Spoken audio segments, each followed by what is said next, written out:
Well,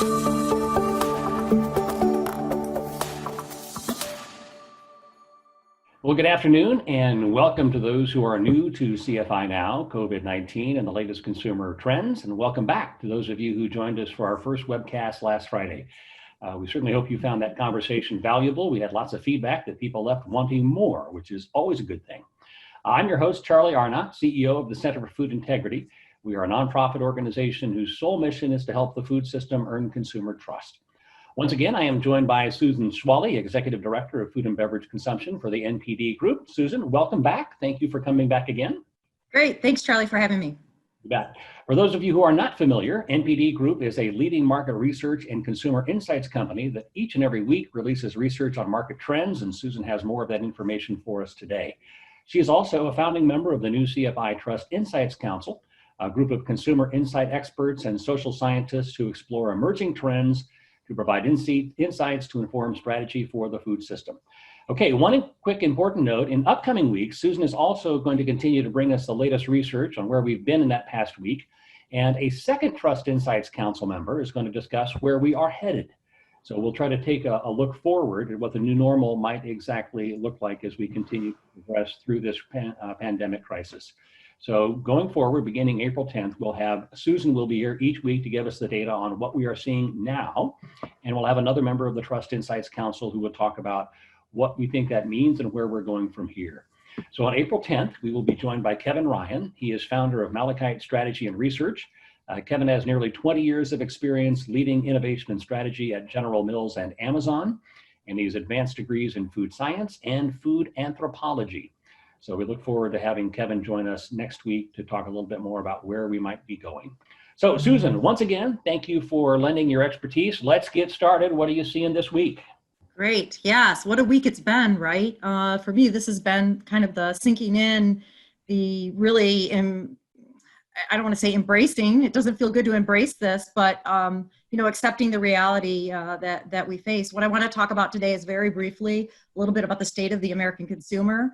I want to share with you the latest, literally I got them an hour ago, food service trends in traffic since last week, and then talk a little bit about what's going on in home, since so much is happening in home these days, because that's where we're all being kept. So if I do this right, we're going to try something new. We're going to show some information here.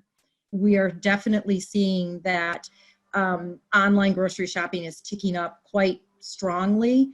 What I'm showing you here is they asked consumers how coronavirus is affecting how often they shop for grocery online. So you can see that red line there is I am shopping online for grocery more.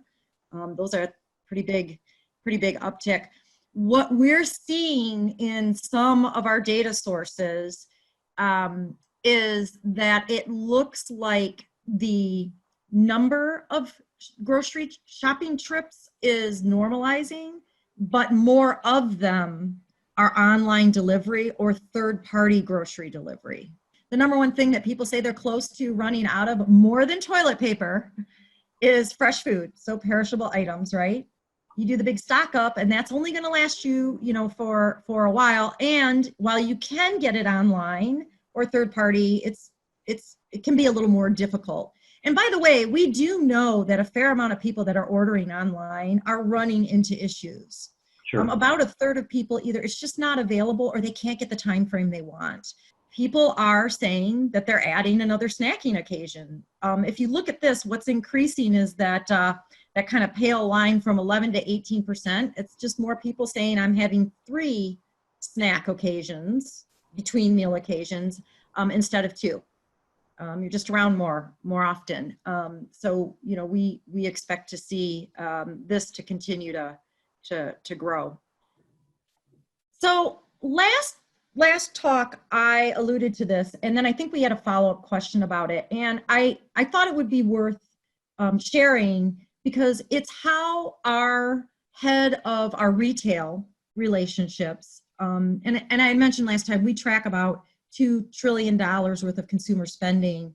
We do include food in the number, but it's all the other things that we track, like apparel and beauty and tech and toys and all those kinds of general merchandise kinds of things. And our industry advisor is thinking about the phases of COVID in this way. And in speaking to my fellow colleagues in food, particularly for food service, we definitely feel that we're in this reality phase. We're in the shutdown phase. We have not gotten to the peak of COVID yet, and it's going to be interesting because it's going to roll, right? It's certainly in different phases across the country. So I'm not sure exactly when we'll be out of that. The thing that we would be looking for, both in it's a little different in grocery, right? Because they're essential and the stores are open. But for the rest of retail, we'll be looking for that key indicator when stores start to reopen. And boy, when we see consumers making non-discretionary purchases, then we'll start to talk about recovery. And then in our last phase, and I don't know what that recovery is going to look like, because we're all talking about the R word already. But we're definitely in the reality phase. We have a ways to go. I don't know how long the reality phase is going to last. It's definitely changing the food service landscape for sure, because a lot of these restaurants, they're cash businesses. There's a lot of independents out there. What is their ability to hang on? It's really daunting. So that I can reference this as we go along, just what we're seeing, but that's just an interesting framework to think about this. Yeah, it's fascinating because it's a really interesting process. And as Kevin and others join us in subsequent weeks, it will be interesting to hear both the anecdotal and data-based insight on where are we on this continuum, because right. It's right. And yeah, Kevin will be great, because like you said, he's can really speak to cultural shifts, and this is going to be something that everybody will be impacted by. But we've got Gen Z coming of age, just like millennials were coming of age during the Great Recession, and that will imprint upon them. And they bring their own values to food already, so that intersection is something we'll definitely be watching and talking about. We'll be back next Friday at 1 o'clock with Susan and Kevin Ryan, founder of the Malachite Group, who will talk about where are we going from here.